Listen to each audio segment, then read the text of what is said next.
Alright, what's going on YouTube? Dapper Dan here. Another beautiful day here in Colorado. Temperature is so nice right now. And we're currently in between rainstorms. Gotta make a video though. What in the world are you doing, guy? Oh my gosh. So yeah, had to get something recorded. So today I'm going to be talking about buying motorcycles from a dealer versus buying from a private seller, and some pros and cons of both, and stuff like that. So we'll go ahead and get this video started.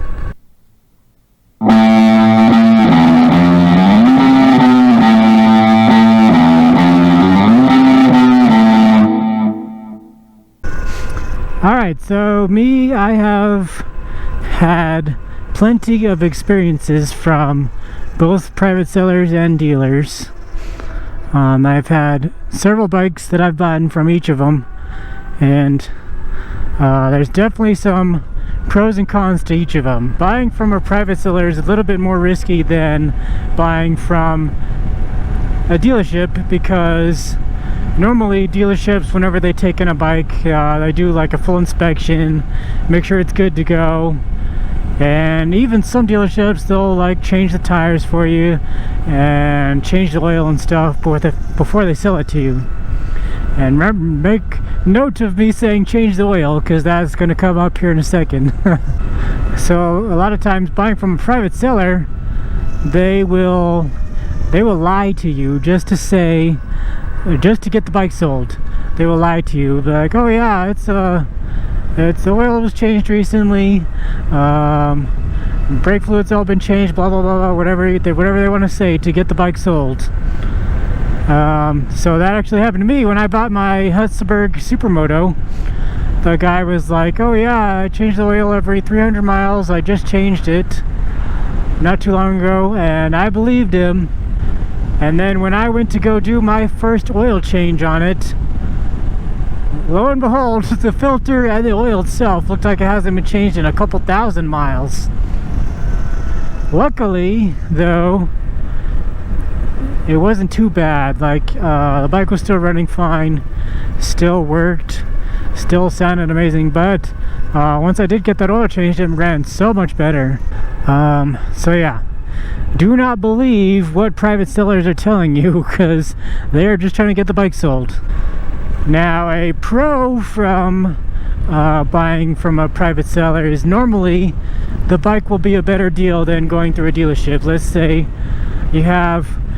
my R1, for example, the perfect example right there. When I was looking for it, that exact bike, the private seller, before he sold it to the dealership, that private seller was selling it for $8,000, and I was trying to sell my 2014 Gixxer so I would have the money to buy the R1, but I didn't sell it. So that guy ended up giving it to the dealership, and dealership I think paid him like $5,000 or something, and then the dealership sold it for $10,000. So luckily,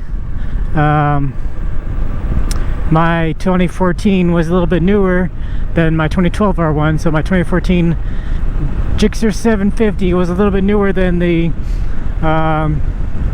2012 Yamaha R1, and it was worth quite a bit on trade, so I didn't have to pay very much money of my own on that trade-in. So I mean, if you're trading in a vehicle, like in my situation, it probably would be better to go into a dealership, because it's kind of hard to sell bikes on your own. So normally, when you're buying a bike from a dealership, it's normally a solid bike. Normally they'll take it in, they'll do an inspection on it, change the tires, which they will charge you for, change the oil, which they'll probably charge you for, and they'll just do a full once-over on it, make sure it's a good bike for them to sell. If it is not a good bike, however, normally the dealerships don't even keep it. They normally just send them to auction. So that's how you know that you're getting a good bike when you're buying from a dealership, because they normally send the bad ones, just send them to the auction. They don't even hold on to them very long. That's about it. So if you want to save money and possibly not get the best bike, go through a private seller. But if you want to definitely get a good bike, you know it's going to be good, you know it's going to be at least rideable, not have very many issues, if any, then go through a dealership. I'm gonna go through a list of the vehicles that I've gotten and whether I bought it at a dealership or not. So my first motorcycle was my Ninja 250. I bought that one from a dealership. That one was flawless for me. I sold that one myself to somebody and didn't lose any money on it. 250s luckily keep their value. And then so I sold it, and apparently like a few months after I sold it, the chain fell off on the guy. I don't know what happened, but the chain fell off somehow. But that was the only issue that bike ever had.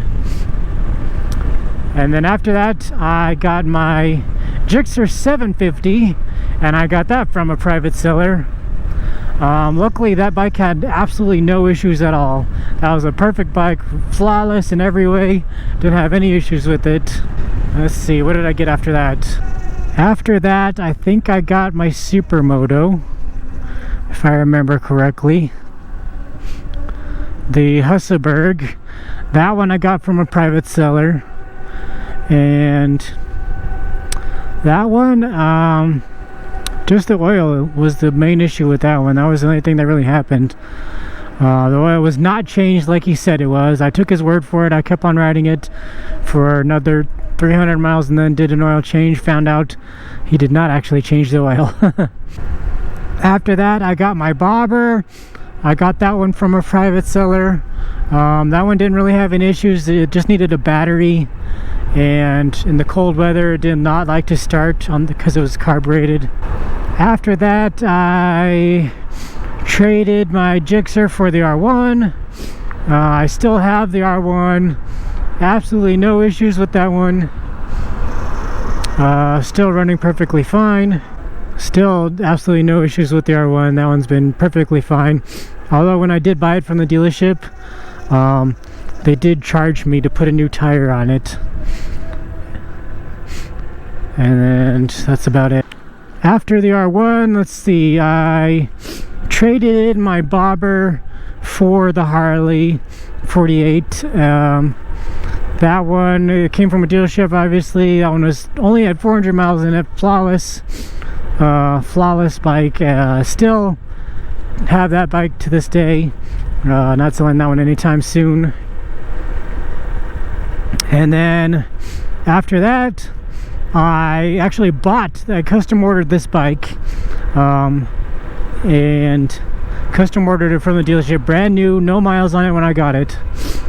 And I had two Supermotos for a while, but I didn't ride either of them because I was waiting to reveal this one on YouTube and waiting to sell the other one. So after that one, I sold my other Supermoto to a guy down in New Mexico who is enjoying it still to this day, I believe. That was like almost 2 years ago now. So there you guys go. I've only had really like one bad experience buying a used bike, and that was the Supermoto, because the oil wasn't changed, and a little bit on the bobber because it needed a battery for sure, and it did not like to start in the cold weather, but that's just carburetor problems. Also, whenever you are buying a used bike, you can like bring a mechanic friend who knows a lot about motorcycles if you want. Have them do like a little inspection where you can pay someone to do like a pre-purchase inspection for you. That's the safest way if you're buying from a private seller.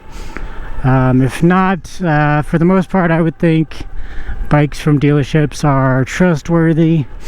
I personally haven't had any bad experiences buying a bike from a dealership, so there you guys go. Hopefully that answers your questions if you're having any, about what is better to buy from a private seller versus buying from a dealership. Hopefully you guys enjoyed today's video. If you did, make sure you hit the thumbs up button, Leave me a comment, let me know what you think. Let me know if you guys have ever had any bad experiences from a dealership or bad experiences from a private seller. Leave those stories down in the comments. If you know anybody who is looking to buy a motorcycle, make sure you share this video with them. If you really enjoyed the video, share it with a friend. And if you haven't already, hit the subscribe button. Thanks for watching and have a good day. Later.